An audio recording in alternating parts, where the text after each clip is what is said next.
Just the act of forgiving somebody that's hurt you, you can physically feel lighter in your body. And when you do meditation and yoga, your blood pressure goes down.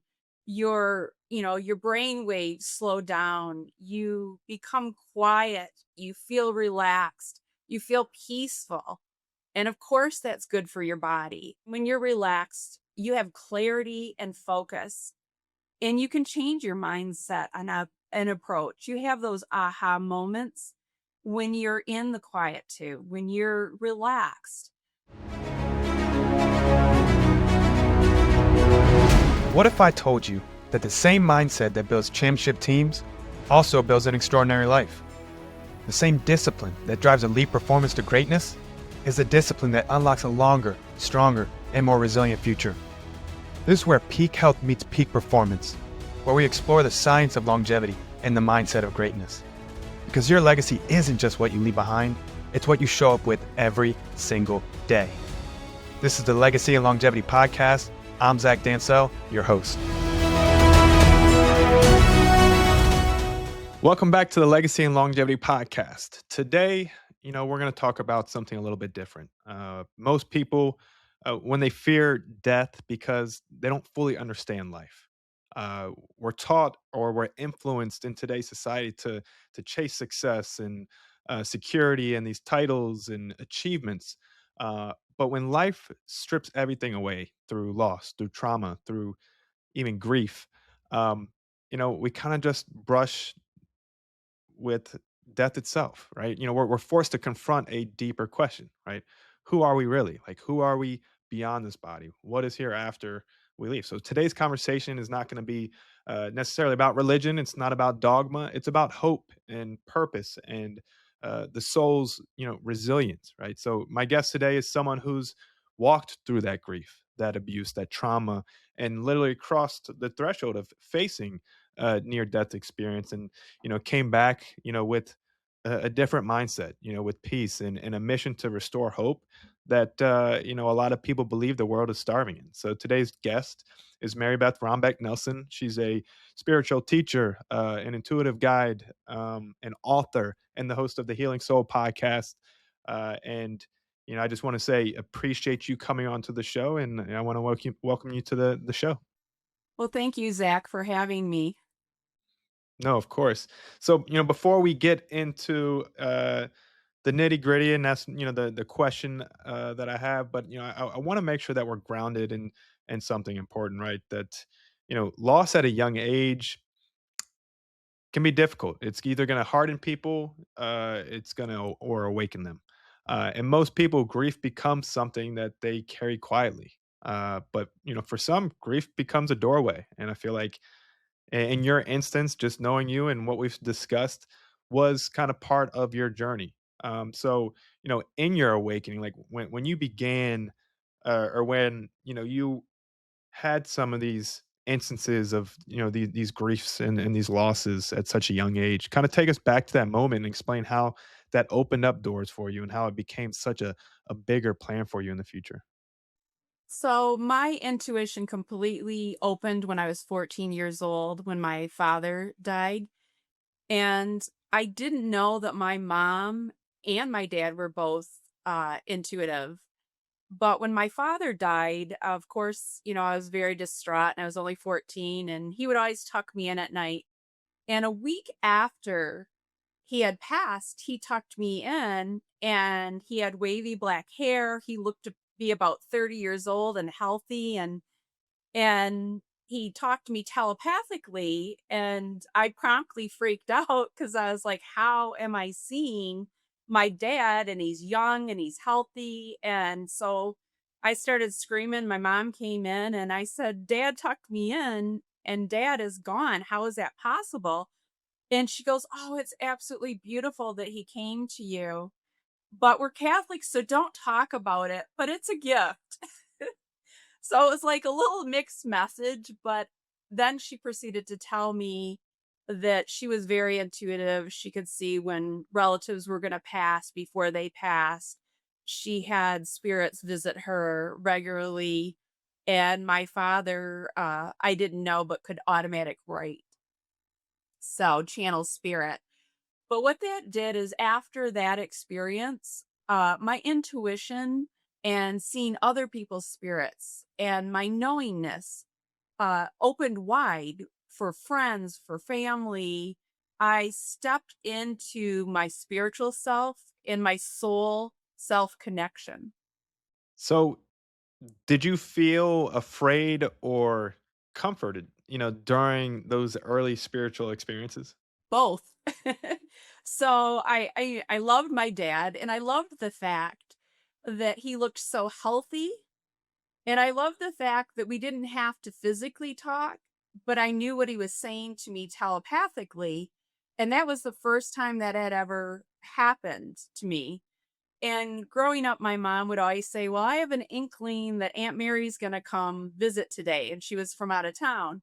And sure enough, she wouldn't even call, and Aunt Mary would pull up in front of the house because mom had that knowingness about her too.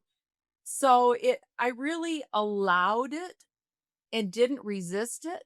And anyone listening, any of our listeners, if you drop your resistance and start noticing and allowing messages from your crossover loved ones to come through, anyone can open this if you drop the resistance. You often talk about, um, we're all souls, just having human experiences. For someone who's never thought about life in that way, like what does that actually mean? So to me, I had my next huge experience at age 30. I had had a surgery and I hemorrhaged all day, and it was at Thanksgiving time, so they were short staffed on nurses. And I hadn't got up, and when she came to get me up, I couldn't even lift my arm. I was just like a wet rag in the bed, and when she got me up, I hemorrhaged, and she's like, you know, this was a medical emergency, and I really knew I was gonna die, and I told her, I said, "I'm going to die," and she's like, "No, you're not. You have little kids. You can't." And so my family was called, and I went into surgery, the second surgery of that day, and I left my body. I could hear the doctor, I could hear the nurses talking, and I could see him performing the surgery, and I was above myself. But what happened is my dad, neither one of us had a body. We were just beings of light, and it was a brilliant, brilliant white light of unconditional love and bliss, like better than anything I had ever felt. And I was feeling it without my body, which was a new concept to me. And I was questioning how it was possible, but I was so blissed out in the feeling of unconditional love, of wholeness, of I can do anything. I'm a boundless, limitless spirit. And my father spoke to me once again telepathically, and I was in an abusive relationship, and I was so happy to see him, and he scolded me and said, "What are you doing with your life? Your life is a gift. You know better." And so I'm like, "Well, I want to stay here so it doesn't matter." And he told me it wasn't my time and that I had to go back. And then with a blink, it was like a thump, like somebody hits you in the chest, and I was back in my body. But we don't die. Our spirit goes on. Our physical body dies. But that's when I coin like soul self. Your soul self is the energy that is you. Your personality doesn't change. It goes with you when your soul leaves the body. And we are unconditionally loved. We're already whole. If someone else has done it, you can do it. Even if someone else hasn't done it, if you decide to do it, you can do it. What amazes me about your story, right, is that you've survived abuse. You survived these personal traumas. You experienced grief at such a young age. Yet you saw the beauty in all of the trauma, right, and all of what for a lot of people would be discouraging. So how did your spiritual understanding help you kind of like claim your voice and your strength in such um trialing times? I've always been a positive person and very outgoing. So it's just a mindset perception shift of, even at 14, what lesson can I learn from this? And how can I grow from this? So you have to cry and you have to go through grief. And if you're going through illness or loss, you have to cry and feel the feelings. But then afterward, it's very empowering to help other people that are in similar situations and give them hope and encouragement because it heals both of you. No, I love that. So talk to us a little bit more about, now what you are, with those experiences. Like what is it that you do today, and how are you, leaving your legacy? So I'm on my soul's path by giving hope and healing. I'm a Reiki master, so I do healing sessions. I have the podcast, The Healing Soul, where I interview people from all over the world. And I give my listeners hope that if they are going through tragedy right now, that tomorrow can be a better day, and to have takeaway lessons from life. Because really, why is your soul here? That's the $1,000,000 question. It's not how much money you can make. It's not go, go, go. It's your spiritual health. It's just as important as your physical health. And your spiritual health is meditating daily so that you get the relaxation. Meditation is a great way to get intuitive messages from your soul and guidance in your life. Practicing yoga is great to quiet down and to strengthen your body. And these daily practices, or at least, 3 or 4 times a week, to stay in good physical and spiritual health. It changes your mindset that once you're in the quietude, you know why you're here. Those messages start coming through. And if you don't get a message the first day, it takes 21 days to change a habit. It might take 60 days to have a spiritual message come through. But knowing that every person listening, you're never alone. You have a guardian angels. You have angels around you. You have a connection to your heart. I call it your intuitive heart. That was one of my books, to universal heart, to wholeness. And when you realize that you're already whole and you're unconditionally loved, if someone tells you that you can't do it, you're like, watch me. You are unstoppable. When you tap into that soul self, there's nothing that can stop you. So just gradually changing your mindset of, this was really a difficult situation, but what can I learn from this and how can I grow from it?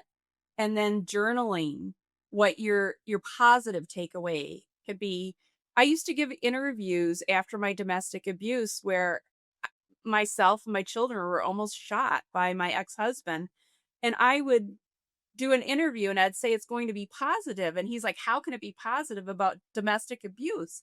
But it can. I wrote a book, Thank You God for Today, because we lived through it. There's resources out there. You just have to be strong enough and humble enough to reach out for help. Yeah. No, I think a big thing for me, that I think is a big message that really needs to get out there is just the power of the mind, right? Being able to master the mind, right? Just having the mindset that anything is possible. I say this all the time, but I tell my kids every single day when I say goodbye to them, in the morning or send them off to school, is always remember, like, you can do anything that you put your mind to, right? It's as simple as that. You're telling your something. I think in today's time there's so much fragility that people almost wear this victim mentality as like a badge of honor, right? That's one thing that I really think we need to kind of get away from. Like, bad things are going to happen in life, right? Adversity, whether you're an athlete, whether you're an entrepreneur, whether you're just anybody, right? Adversity is promised to us all. Like, there is no avoiding it. So we have to get out of this mindset of playing this victim mentality, and saying, why me, and starts, really just kind of, taking it on and say, okay, well, here's what I'm going to do about it. Here's what I'm going to change about my situation. Yes, this happened to me, but we can't just sit there and feel sorry for ourselves forever, right? What is that going to do? No one's coming to save us. No one's going to come to pick us up, right? So um it's I love what you just so talk to us a little bit more about mindset. How can we really shift uh the mindset to have that intuition and to be able to trust and believe in our instincts? So I always say, if our listeners are going through a hard time, cry, scream, whatever you knew, go for a run, go for a walk. You need to release it and then let it go. And I've got a little poster behind me, let that shit go, because it's true. We can't hold it in our body because that will cause disease. So letting it go and forgiving yourself or forgiving others doesn't mean that it didn't happen. You acknowledge it, you process it, you let it go, and then you do a self evaluation. I always do one once a month. How am I feeling? How does my body feel? Uh, you know, how are my goals coming? Am I on the right path? Do I need to tweak to a plan B on my daily habits? And if I'm not happy, write down what will it take to make yourself happy. So doing that self-evaluation, it takes maybe 10 minutes a month, and it can change the projection of your life. It changes your mindset because you are responsible for your own happiness, and acknowledging that every human being you talk to has had tragedy. Some more than others, but everyone has had something. And what a waste of a life to poor me yourself. You won't be happy in that victimhood. So, knowing that we are all souls trying to do our best, we might not always agree, we have different opinions, but just having boundaries with people and having self respect, self love, grace, and kindness with others, even if we don't agree with them. That I love how you just mentioned that you take once a month, right, where you have that talk with yourself, um, and kind of just reflect, right? I think we live in such a fast paced um, society that it's a lot of the problems that come from people aren't taking the time to listen to themselves, to listen to their bodies. Our bodies are the most powerful, most amazing invention and creation ever. So why wouldn't we take the time to listen to it, how it's feeling, what it's trying to tell us? It's constantly giving us those messages and those signals every day and Right. throughout the day, right? And no one knows it better than yourself, right? And no one's going to care more about you or your health or your mindset than yourself, right? So, um, talk to us a little bit more about how like changing that perspective, right? Changing that mindset alters or affects, physiology, your stress, and your overall health. So, just the act of forgiving somebody that's hurt you, you can physically feel lighter in your body. And when you do meditation and yoga, your blood pressure goes down, your brain waves slow down, you become quiet, you feel relaxed, you feel peaceful. And of course, that's good for your body. And I mean, everybody's experienced where oh, I don't feel like going to the gym. But once you go take a swim or get on the treadmill or the elliptical and you come home, you feel so much better.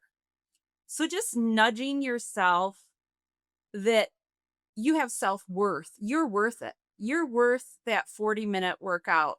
Even if you take your dog for a walk for 2 miles, something, move your body. What that does is it processes stuck energy that might be in your body.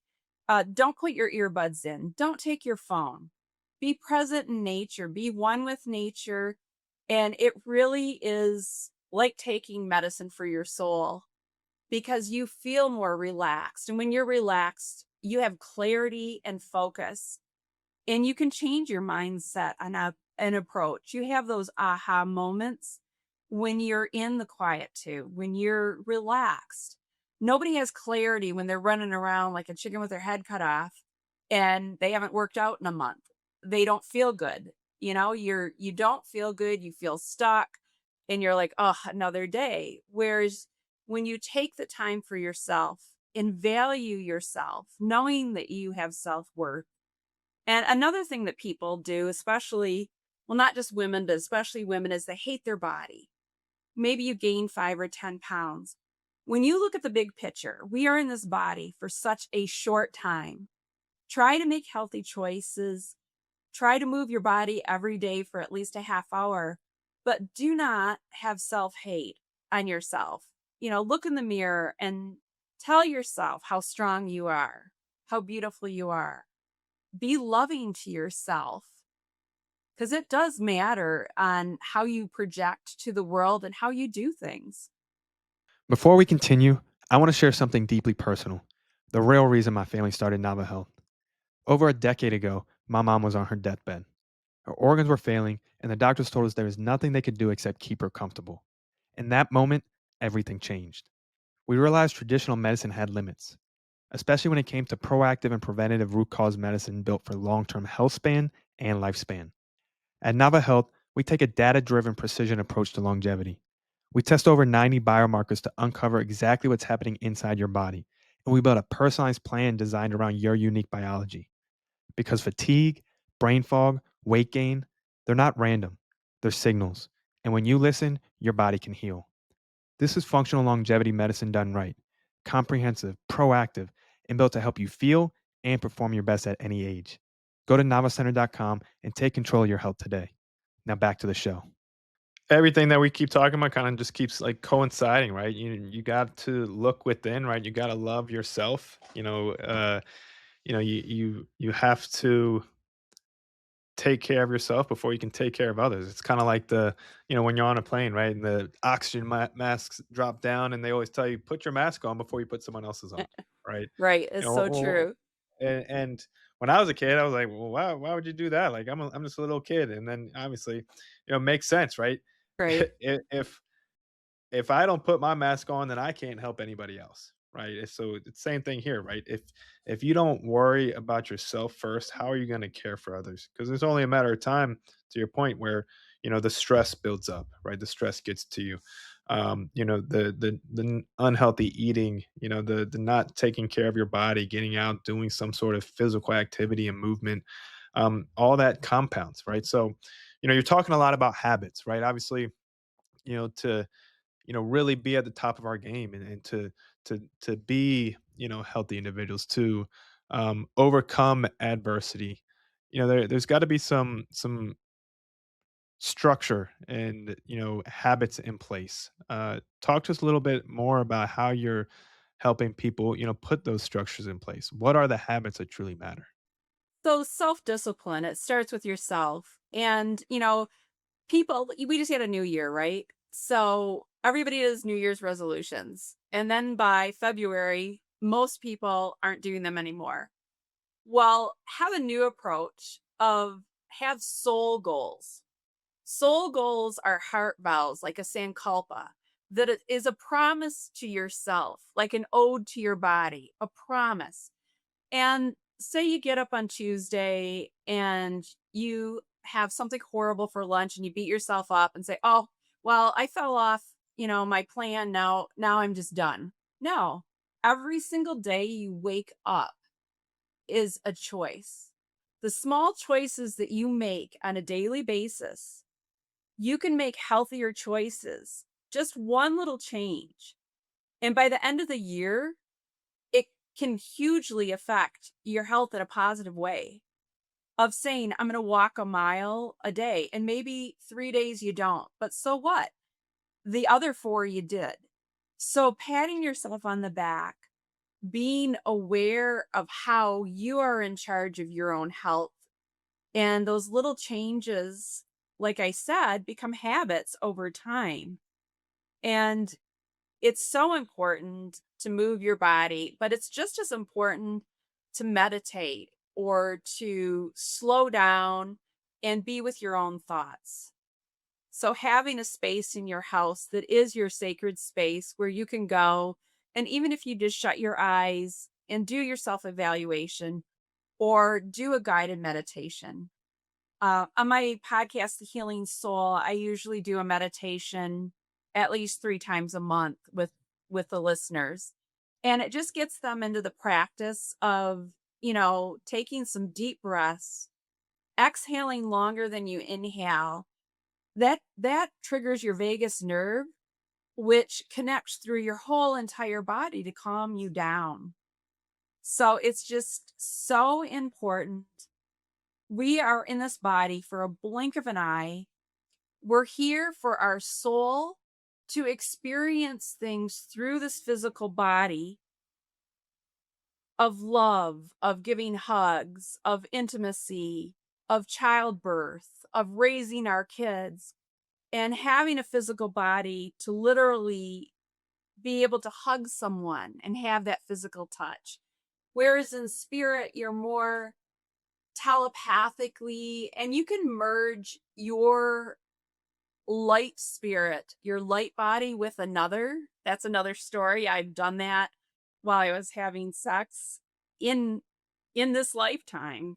And the other person was an engineer, black and white, no gray, and he was like, "What the hell was that?" But my point is, we are so much more than our body. And our spirit is eternal. It doesn't matter what faith you are, or even if you don't believe in God, it is a fact. Our soul goes on. So knowing that, give yourself a break because you're already whole, and give yourself unconditional love, and write down 7 little things that you can do this year and focus on that will make you healthier and happier. And try to do them 80% of the time. And if you screw up 20% of the time, so what? No, exactly. It's not about perfection, right? It's about consistency. Being consistent builds those habit loops. Those habit loops, then build, compounding interest. And it's something that just it builds over time, right? Again, you're not going to get it all right the first time. Life is, always going to throw you curveballs. It's not always going to be perfect, but it's what you take what happens to you, and how you move forward, how you learn from it. I don't believe in failures, right? They're all just lessons, right, for us to learn from, to Right. grow from, to become better human beings, better parents, better friends, better spouses. And so it's taking those things again. It's the mindset of not being this victim, right? It's really reshaping that. Love what you just said about discipline. I think discipline is everything. There's a reason why um you hear some of like the greats and some of the best speakers of just discipline over motivation, right? Motivation fades, discipline's there when you don't feel like it, when you don't want to go to the gym, when you don't want to wake up. And it's just one of those things that you got to work on every day. It's part of that legacy. It's part of having that hope of today's a new day, to new opportunity to grow, to get better, to get stronger. I love a lot of those things that you're talking about. Well, thank you. Talk to us a little bit more. So we've talked about habits, we've talked about mindset. What else are you doing to help the people that you're working with, and on the podcast that you think is very powerful, and more people should be thinking about these things? I really think that we have become such a I don't want to get into politics, but we're very divided. And that's not good for anybody. And like I said, we don't have to agree. I mean, there's people in the family that you don't agree with, or even your friends, but that's okay. We all have different perspectives from our life experiences and different ways of looking at life. So, in the podcast, I'm trying to get people to wake up without having a near death experience, without having people die in your life. And what I mean by wake up is we're all on this journey toward our soul to enlightenment. And we're all at different paths. And we all might be taking different paths, but we're all trying to get to the same mountaintop. And whatever it takes to encourage people, to give people hope, to heal their heart wounds, their soul wounds, things that are keeping them stuck. So I'm trying to get people to process stuck energy, heartache, and realize that you do have hope, that there is help. You can go to a therapist, you can join a support group. And I'm really trying to encourage people to realize their wholeness and to be kind and to allow and be accepting of different perspectives. Would be boring if we all thought the exact same way. Yeah, no, I mean, again, it's part of life, some of the greatest organizations, some of the greatest football teams, right? Um, they have rooms in that space to disagree, right? Where they can come together as a team, have their disagreements, talk about what everyone feels is the best route, what is the best path, what is the best plan ultimately for success, for health. Um, but they're doing it as a team, right? That's what makes it so powerful. You got to have your support system, right? You got to have that backbone. But ultimately, when a team makes a decision, right, that's the path moving forward. Um, but it's growth and opportunity only comes from those times where you have those disagreements, with others. As long as you're able to do it amicably, is that how you say it? Um, and understand that at the end of the day, you know, they they want they want what's best as much as you do. Right. So uh, yeah, no, I totally agree with that. So um, before we go on to kind of wrap things up, I'd like to ask a few questions towards the end of the show. Um, First one is, what is the best advice that you've ever received? Never stop, never give up. Yes, you can do it. And if you fail the first 12 times, get up and try again. I love that. Love that. It's like one of those things. You can't lose or you can't beat someone who's just never willing to give up, right? Who's just constantly going to get up that next time and keep going. And people might call it crazy until it's not, Be right? unstoppable. The unstoppable. Yeah.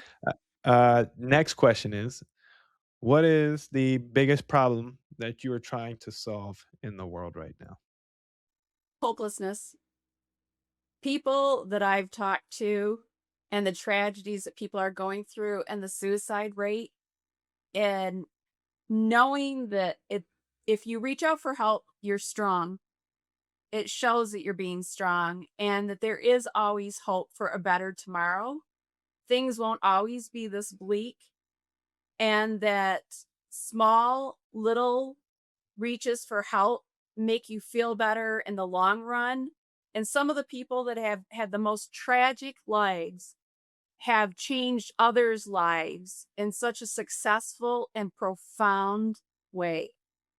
Why do you feel that there's such a profound issue with hopelessness? What I've seen is people are trying to be perfect. There is no perfect person, and that perfect person doesn't exist. I feel like people feel isolated. We're always on our phones. We're not looking at people in the eye. We're not having that soul to soul connection, that heart to heart connection. And that is what makes us feel loved and accepted and whole. Not how many likes we got or comments. It's getting back to old school. If you go to lunch with your friend, put your phone down, look your friend in the eye, give them a hug, take their hand. Yeah. No, I mean Simple, simple little things. yeah. No, it is simple, right? And I think that's something that I myself, sometimes struggle with kind of just like slowing down, especially like with my kids, right? I feel like I get pulled in every direction possible. But I have to remind myself and kind of slow down when I am with them. Um, I want to be as present with them as possible, as much as I can be. I want to make sure that they know, uh, you know, that that I was always there for them. I was always present for them. I wasn't stuck or glued to my phone, which I can be at sometimes. I and it's not because it's not because I don't love them, right? It's most of the time it's because I wouldn't call it working, but I have so much passion for what I do, so much passion for this podcast, so much passion for novel health and the impact that we're able to make and help the thousands and thousands of people that we see. Um, and it's just one of those things like uh, to me it's not work, right? This is a passion. Right. That's how I feel about my podcast too, and about my writing. I just I just finished Exactly. my latest book, Soul Energy, and Awesome. it hasn't come out yet, but it puts it all together of that light that's within your heart, and the universal heart of all and everything that is what it's all about. And then I lost my dad at 14, but he was a great dad. While I had him, I was appreciative. And he would always look me in the eye and say, "You can do anything you set your mind to." And I've always held that. And if someone tells you you can't do it, you can. It's what you decide that matters. And it's that self discipline going back to making it happen for yourself. To me, the doubters, the haters, the people who told me that I couldn't, um, I loved, that was fuel to me. When I was playing sports, Like when I was playing rocket fuel for football. you. Oh yeah, when I was playing football, it was something that I was constantly faced, through high school, through college, and was always told I was too small, I was too slow, couldn't do this, couldn't do that. And that was a big driver of mine. That was a big, yeah, like you said, rocket fuel, right? That gave me that fire in my belly that I was going to get up and outwork anybody, no matter what I had to do, uh, to you know not necessarily prove them wrong, but to Right. prove to myself who I was, right? Um, so it was one of those things that you know the more that I had, the better. Right. Right. And I was able to do that, right? I earned a full ride scholarship to play football at the highest level in Division One. I had the opportunity to go out to Green Bay for the rookie minicamp and get my shot at the NFL. Um, that I mean, such a small percentage of people, even get the opportunity to go, play in college, let alone, get the Right. opportunity to go try out for an NFL football team, especially as prestigious as, Green Bay, the Green Bay Packers are. So, um, that was one of those things that I feel that I accomplished. And that was, also why it was so easy for me to quickly walk away from the sport and transition to Nava Health, because I felt like I had accomplished what I wanted to accomplish, right? I made it to that level. Did I want to play on Sundays? Of course, of course.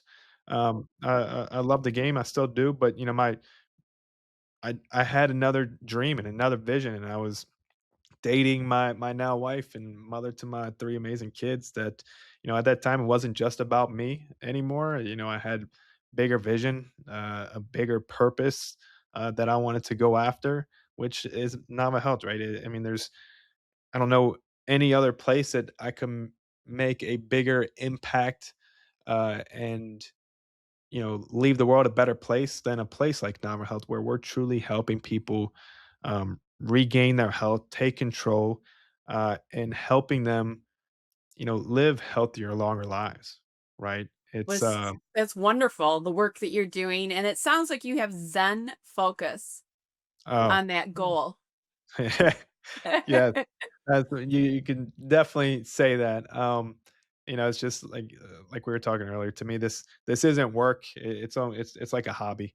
And I can you know do this all day, every day. But like you were saying earlier, right? We got to take that time to ourselves, right? We got to care for ourselves. We got to look around us and help, especially my kids. Help them find their purpose in their hobby because we're not going to be here forever. Right, by Last question for you. empowering them and telling them that they can achieve whatever, and just being so my dad was so enthusiastic that I believed it at 5. I knew it. It's like, "Oh, you don't know. My dad told me." I mean, that sticks with a kid. Oh, I 100% agree. Those are a lot of the words that my parents used growing up. I'm using it to my kids now where, you know, like I said, I tell them, or I try to tell them, before I leave, you can do anything you put your mind to. But now they actually beat me to saying it. They say, I can do anything I put my mind to. I'm like, well, you beat me to it. They got the message. Yeah, I love it. And then another little thing my dad always would say to me is, "It's nice to be important, but it's more important to be kind." And I know it's a famous quote from somebody, but how true is that? Yeah. We're all just people, and a little kindness and grace goes so far with everyone. Yeah. Uh, not only impactful to yourself and like your soul, but just like the impact that makes to the person that in the grocery store of just saying hello or opening up the door and how that impacts their day. Then it has that ripple effect that goes on to impact who they're interacting with. Right? It's the gift that keeps on giving. It is. Just a smile even. Yeah. Last question before I close out the episode. When it's all said and done, what do you want your legacy to be remembered by?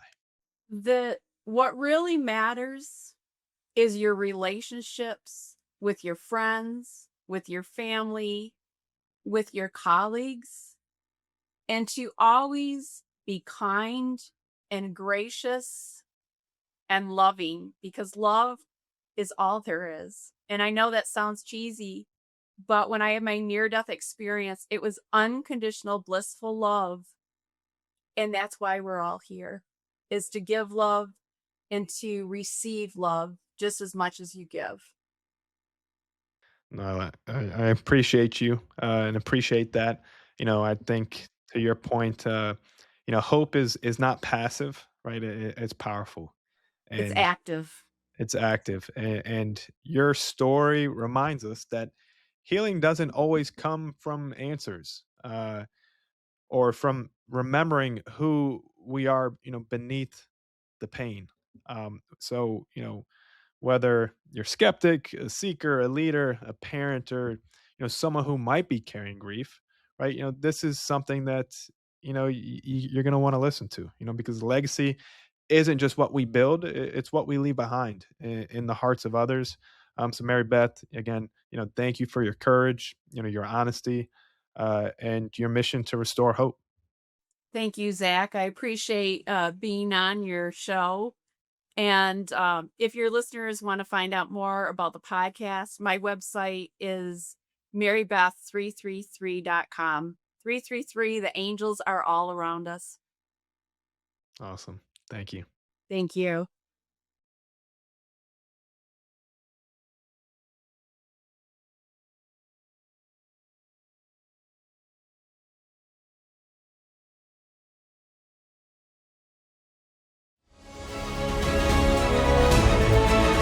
If today's conversation sparked something in you, here's what I want you to do right now. Pick one strategy, one insight, one small action you heard today, and commit to it this week. Excellence isn't built in moments, it's built in the daily decisions that compound over time. Remember, you're not just building a healthier body or a more successful career, you're building a legacy, that will outlast you. And that starts with the standards you set today. Thanks for listening to the Legacy and Longevity Podcast. If this episode was valuable, first subscribe so you never miss an episode. Then leave us a review to help more people find these conversations. And finally, share it with someone who you think needs to hear it. Until next Tuesday, keep raising the bar, keep pushing your limits, and keep stacking days. I'm Zach Dancel. Your legacy starts now.